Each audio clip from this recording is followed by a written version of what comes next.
Автомобиль наконец-то задышал. А то раньше такого не было, блядь. А ну иди газани, Андрюха. Эндрю Компани помог. Проебали с этим глушителем, ну его нахер.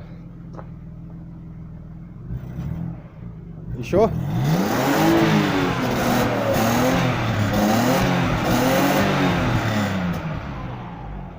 Вообще охуенно, так тихо работает. Вау!